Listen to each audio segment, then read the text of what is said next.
What's going on, everybody, and welcome back to Comic Breakdown. With this video, we are jumping into one of my favorite heroes. This is Captain Marvel, issue number 39. Now, we last left off with Captain Marvel being transported to some kind of place where dragons exist. Not only do dragons exist, Captain Marvel is the Dragon Slayer. And so with Carol Danvers missing, New York City finds themselves having a new Captain Marvel. The creation of Captain Marvel that is binary. And we have yet to fully dive into what this new sentient energy being actually is. But with Captain Marvel being out of the city, with her being missing, Binary has taken over, and she is the new Captain Marvel. Be sure to subscribe to the channel, like this video, and with that being said, let's dive into this breakdown. Alright gang, so as we pick up with issue number 39, we have Agatha currently having Captain Marvel chained up, and that is because she is being tried for her crimes against magic and magic users. With Agatha being the arbiter of justice in this tribunal, we have a few other individuals that are also going to be judging her. The Devil's Daughter, King of the Snapmen, Brother Voodoo, and of course, my favorite girl, Magic. The Enchantress, she is also here because she is the one that is bringing the complaint against Captain Marvel. This is on behalf of Ovi. Now, if you've been keeping up with the Captain Marvel line, you know that Ovi was the daughter of the Enchantress in the future. He went absolutely crazy, drunk with power, trying to go back in time so that he could rule the worlds before the apocalypse actually happened in the 2052 storyline. But Captain Marvel, she was able to strip away his magic. And last but not least, we have the one, the only, the Scarlet Witch. She is here to be an advocate for Captain Marvel. As Carol turns to Wanda, she goes to ask for her help to do something about this situation. But when Wanda goes to talk, Agatha sews up her lips, recognizing that Wanda isn't even allowed to talk to her, but she is her quote-unquote advocate. This is looking like a very rigged system to begin with. But she does ask this tribunal, have you already talked to Ovi? Have you already had his trial? But according to this tribunal, Ovi has done nothing to be on trial for, that he has committed no crimes against magic. Captain Marvel not able to believe that they are just going to ignore every crime that Ovi has done. This is when Captain Marvel, she begins to fill them in, letting them know exactly what Ovi has done. Using the apocalypse to his advantage, he began enslaving people, eventually manipulating all of them to move himself into the past so that he would have a less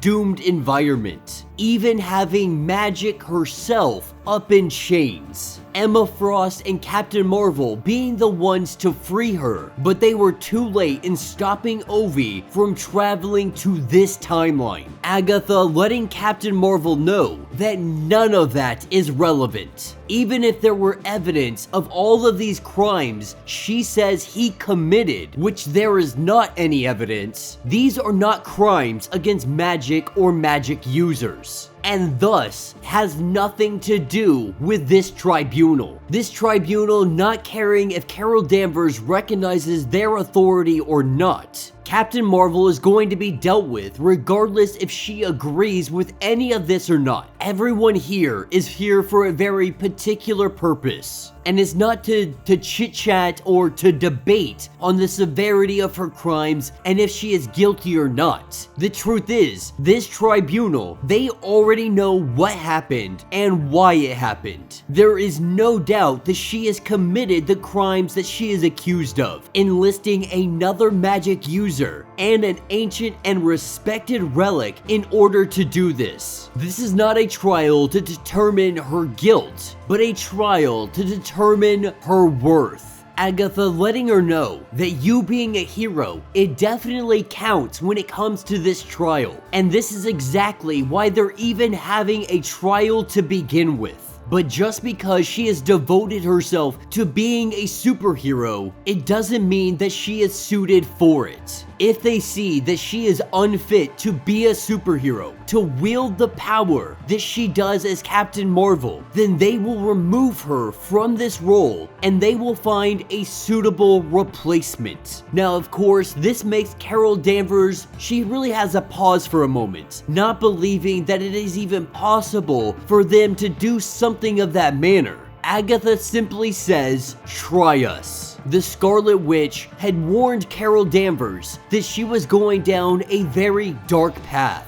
apologizing to her but letting her know that this is the way things are done. And while she understands her rage, she promises Carol that there is some value to this process. She will remember nothing about the specifics or why she is there, but what she will have, which nobody can ever take away from her. Carol will be herself. With Wanda touching her forehead, we see Captain Marvel transported, with Agatha letting the Scarlet Witch know that she needs to table her feelings, that what they are doing is for the greater good, because Captain Marvel, she is too strong, and she is fast becoming one of the most powerful, immense hammers in the entire universe. And to Captain Marvel, everything is a nail. What Agatha says they are doing is educating Captain Marvel, doing this now so that she may save all of them later. And that's what takes us to the alien world where Captain Marvel is a dragon slayer, taking down this three-eyed dragon beast. She still appears to have her powers, her abilities, but she wields one mighty freaking sword, taking that sword and lunging it right into the chest of this dragon. She puts down this mighty beast. What Carol did not see was the tiny infant dragon that is now standing next to her dead mother. And so while Carol Danvers goes through the trials and tribulations, we are taken to New York City, and we have what appears to be Carol Danvers just walking around the street like an average everyday person. As she walks around, this is when she runs into Spider-Woman, with Spider-Woman running outside and giving her a great big hug, wondering where Carol has been this entire time. She quickly recognizes that this is Binary, as she changes her form from Carol Danvers to the energy binary form. The two of them, they sit down and they discuss what has been going on. Now for Binary, she really is confused, being more or less a brand new infant, having the intellect of someone who is 20 years old, but not understanding the world around her. The television has been saying that she is Carol Danvers. And so now she needs to question, are they right? Am I Carol Danvers? And if I'm not Carol Danvers, who am I? Now these are obviously questions that Spider-Woman, she simply can't answer. She doesn't have the answer to these questions. And so not being able to really help her with that, she is also concerned on where Carol Danvers is. Binary saying that if I'm not Carol Danvers, should we do a rescue mission for her? The only problem is, Spider-Woman has no idea where to begin that search. This is when Binary changes to Captain Marvel, saying that she thinks until she knows who she is, this is what she is going to be. Until she knows for sure that she is not Captain Marvel, she is going to take on this form. But this is when things go sideways, and they go sideways very quickly, because outside the window on the street, there are a bunch of individuals trying to get in, breaking the window. What we have is a group of vampires attacking in the daylight, and they are headed directly for Spider-Woman and Binary. With Spider-Woman letting Binary know that you need to help out do this fight, but you have to pull your punches. Don't use fire because that will just cause way more problems for all of the civilians around us. One of them biting Binary, grabbing hold of that vampire and just chucking it. Binary is not happy right now. These bitey humans are making her livid, letting these bitey humans know that she finds it very rude that they are biting, asking them to desist before she injures them any further. In the midst of this fight, this is where we have the sister of Carol Danvers, aka L'Oreal. But L'Oreal is not here to fight any vampires. Grabbing hold of Binary, ready to bring down her hammer, trying to figure out what happened to her sister. And that will be the end of this issue.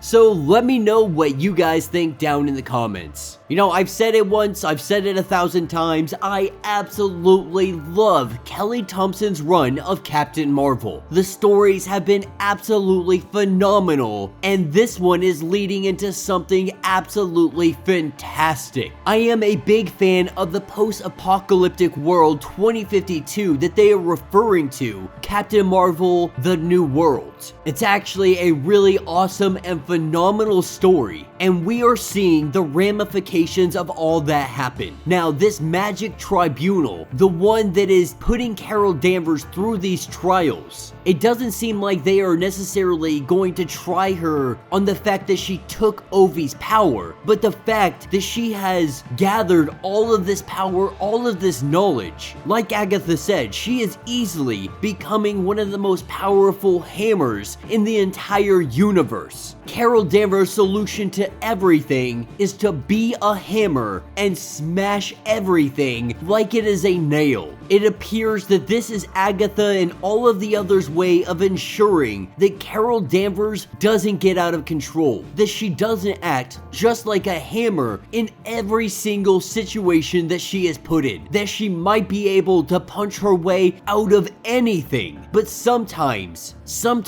punching isn't the answer. And so this magic tribunal, they are here to teach her lessons, to teach her that she doesn't have to smash everything, that there are other avenues and ways to get things done without just punching the crap out of it. Maybe one of them saw a vision of the future, maybe they saw a version of Captain Marvel just going straight bad. I am very interested to see if these magic users, could they actually take Captain Marvel's power and put them into somebody else? And so while that storyline plays out, when it comes to Binary, this vampire problem in New York City, it has been something that has been growing for quite some time. We're actually covering Moon Knight in the next issue, and it definitely focuses around vampires and the growing vampire collective that is inside this city. What begs the question, where is Blade? And how long before Blade actually arrives? Now, I haven't followed anything going on with Blade in quite some time. The last I had seen Blade, he was the sheriff for the Vampire Nation, but I don't think that they ever actually did anything with that storyline. Now, this could have been something that I missed throughout the last year or two, so if I did miss a story that followed up on all of that, let me know down in the comments which one it is, and we'll be sure to cover it so we can at least keep up with everything that has been going on with Blade, hopefully leading into everything that is currently going on with Moon Knight and Captain Marvel. But let me know your thoughts, let me know your theories. If you would like to get caught up on everything going on with Captain Marvel, be sure to check out the link in my description as well as the top of this video. It is going to get you completely caught up on everything that is going on with Carol Danvers. If you would like to support the channel, you can always do so by hitting the Super Thanks button. This button will let you donate directly to the channel, and every little bit helps us out. Now, if you can't do that, do me a favor, hit that sub button, hit that notification bell, make sure that you like this video, and until the next breakdown.